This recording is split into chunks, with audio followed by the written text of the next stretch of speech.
August 8th, 2018, the 4-year anniversary of FNaF. Scott has been doing something special for every anniversary of the series, and this year, that was an actual interview with Dawko. In the back half of the interview, Dawko asked Scott how the movie was going, and at that point, it was going really well. We barely knew anything about the movie at that point, and a lot of stuff changed regarding the movie since then. Until about a year ago, the movie felt like it wasn't going to happen, or if it did, it wouldn't be for a while. But we finally started getting news again, and recently we got a bunch, including casting and character details as well as a filming date, and that filming date was 3 days ago. That's right, the FNaF movie has begun filming, and this is not like what happened last time where filming was supposed to begin spring 2021 and then the movie crumbled again. No, filming for the FNaF movie has actually started.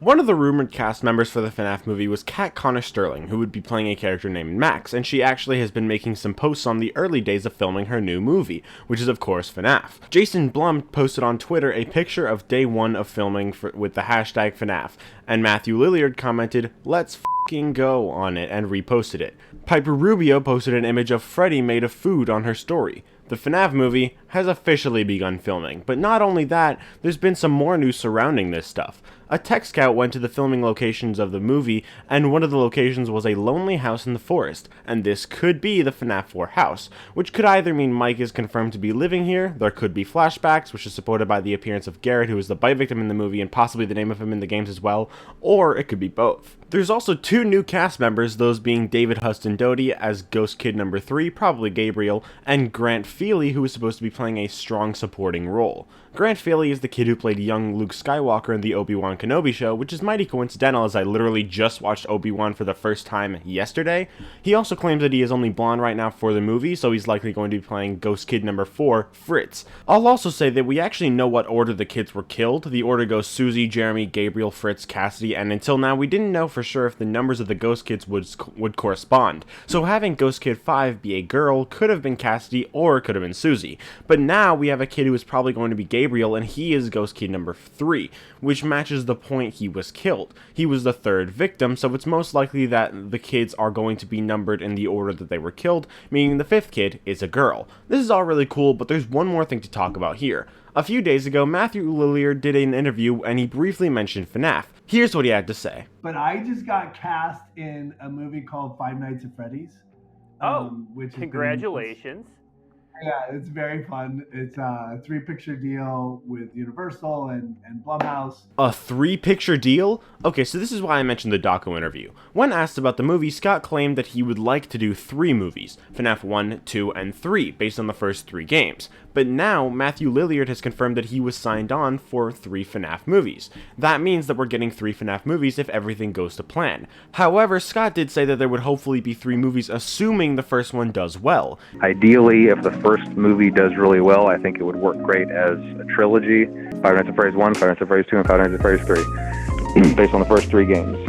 If the first movie doesn't do well, then there is a chance that we won't get 3 movies. For example, if you remember those 2 Fantastic Four movies from 2005 and 2007, there was actually supposed to be a 3rd one. The actors were all signed on for 3 movies, but the 3rd one never came to fruition because the first 2 didn't really do well. However, the FNaF movie has been worked on for over 8 years, so I think, and really hope, that it'll be good. So assuming everything goes to plan, what would happen in these movies? The first movie is very clearly going to be based around FNaF 1 as it follows Mike Schmidt, so you'd think that the next 2 would be about FNaF 2 and 3, right? Well, maybe, but I feel like it shouldn't. Scott did say back then that he wanted it to be based on the first 3 games, but since then a lot has changed about the movie, so it might not still be like that. And I don't really feel like it should go like that. FNaF 2 could be good to do a movie on, but I feel like it wouldn't be as good because Mike wouldn't be the main character. He'd still definitely be in it, but the main character would be Jeremy Fitzgerald, and the movie would end up being basically the same as the first. I think it would be better if the second movie was about Sister Location and FNaF 3. Picture this. Towards the end of the first movie, William reunites with his daughter Abby, aka Elizabeth, and she ends up going with him to be raised by him for the rest of her childhood years. We cut ahead 2 years later, where we see William Afton destroying the animatronics, taking their endoskeletons, melting them together, and infusing them into slightly larger and differently designed animatronics than what we see during the rest of the movie. He returns to seal the safe room and retrieve the Spring Bonnie suit, where he is attacked by the small fragments of the spirits that remain of his victims, who force him into the Springlock suit and it snaps shut. The credits roll, but after the credits, there's a brief scene with a much more tattered Spring Bonnie, grown green with mold and age, with pieces of flesh scattered throughout the suit, and a whole skull inside the head. We see people open up the safe room and find the tattered Bonnie animatronic and get really excited that they found one. A real one. However, the ones finding this are unwittingly setting up the next movie, which could take place sometime after Afton gets springlocked, where Michael goes down to a bunker underneath his house because supposedly his sister is down there. And there is a huge twist, at least to those who don't know the story of the games, that his sister is actually dead and possessing the circus baby animatronic. Michael gets scooped, vows to find his father. We know the story. This takes up probably a bit under half the movie, and it skips ahead a little over 25 years, where an older, broken Michael Afton ventures into the next location. The rest is about FNaF 3, where Mike burns down the location, and a post-credit scene could show William escaping the wreckage or whatever. And then the next movie can begin with Michael being tortured by the nightmare animatronics for the first 10 to 20 minutes until he realizes that he isn't finished, and the rest would be about FNaF 6.